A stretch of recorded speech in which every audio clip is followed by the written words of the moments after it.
Assalamualaikum warahmatullahi wabarakatuh. Ananda solih-solihah, semoga semua dalam kondisi sehat ya. Pada pagi hari ini, Ibu akan membahas tentang rangkaian listrik materi IPA di tema 3. Baik, di rumah kita sangat familiar atau sangat mengenal sekali alat-alat elektronik ini, seperti ada laptop, televisi, game dan lain sebagainya. Semua ini adalah alat-alat elektronik yang membutuhkan energi listrik ya. Bagaimana jika energi listrik tidak ada dalam kehidupan sehari-hari, ada kehidupan kita, maka kita kehidupan itu akan menjadi cukup sulit ya. Kalau malam akan gelap dan hiburan itu tidak ada ya, tidak ada televisi, tidak ada handphone dan lain sebagainya. Jadi listrik itu sangat penting dalam kehidupan kita, membantu pekerjaan rumah orang tua, membantu memasak ibu, mencuci dan lain sebagainya. Baik, selanjutnya ini ada berbagai peralatan listrik ya, dimulai dari ada stop kontak, ini ada saklar. Fungsinya adalah untuk menghubungkan listrik. Ini ada bola lampu, ini ada steker atau colokan listrik, ini ada baterai, kabel, ini ada dudukan lampu, ini ada aki, lalu ini ada dinamo, yang ini adalah namanya skring listrik, yang ini ada namanya trafo. Trafo ini ada dua, ada step up dan step down. Step up itu untuk menaikkan tegangan, sedangkan step down itu adalah untuk menurunkan tegangan listrik. Nah, ini ada yang namanya resistor. Resistor ini adalah komponen listrik yang fungsinya untuk menghambat arus listrik agar arus listrik itu yang mengalir itu tidak terlalu besar. Ini antum bisa lihat di halaman 5 buku tema 3-nya. Nah, selanjutnya bagaimana penyaluran dan pendistribusian energi listrik sampai ke rumah-rumah kita?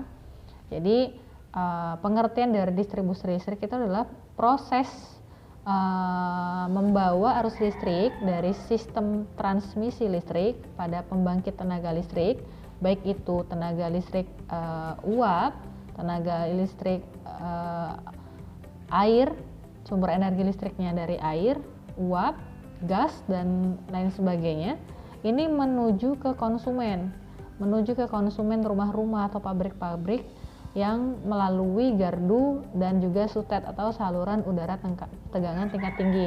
Nah, ini contoh sutet. Sutet ini sering kita temui kalau kita dalam perjalanan ya. Nah, ini proses penyaluran dan pendistribusian energi listrik dari pembangkit listrik tenaga air, tenaga uap, diesel dan lain sebagainya. Ini dialirkan ke trafo step up. Fungsinya tadi apa? Untuk menaikkan tegangan listrik. Lalu dialirkan menuju ke sutet, saluran udara tegangan ekstra tinggi atau tingkat tinggi, di mana tegangannya adalah 500 kV, lalu dialirkan dan diturunkan lagi melalui trafo step down atau diturunkan ya tegangannya menjadi 150 kV.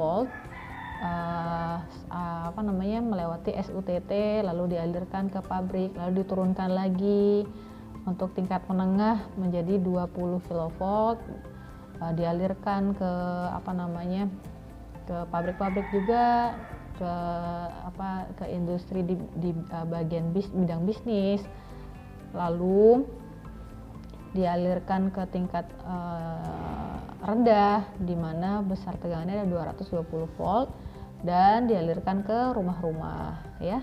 Jadi kalau sampai ke rumah-rumah itu tegangannya tidak terlalu besar. Ini nanti Ibu akan sisipkan satu video, nanti Ibu kasih link satu lagi untuk memahami bagaimana proses penyaluran atau pendistribusian energi listrik sampai ke rumah-rumah kita.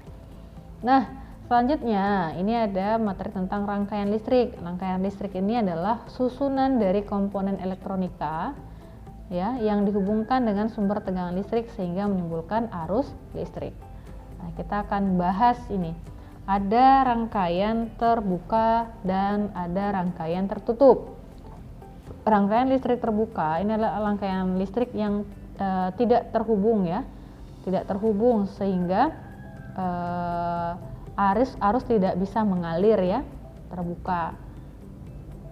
Lalu ini ada rangkaian listrik tertutup di mana rangkaiannya terhubung ya, sehingga lampu menyala dan aliran listrik mengalir ya, dapat mengalir ya. Kalau listrik terbuka itu tidak dapat mengalir, lampunya mati. Kalau tertutup dia mengalir karena terhubung, lalu lampunya hidup.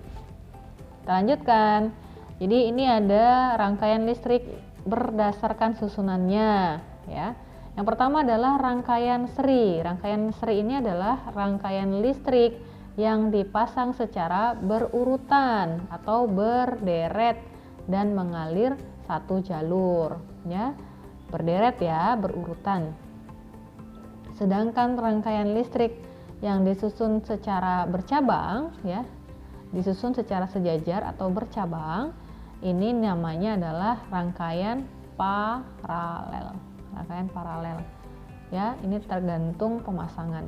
Nah, yang ini ada rangkaian listrik campuran. Ini campuran ya, terdiri atas gabungan rangkaian listrik seri dan rangkaian listrik paralel. Ini rangkaian listrik seri, tapi dia ada cabangnya ya.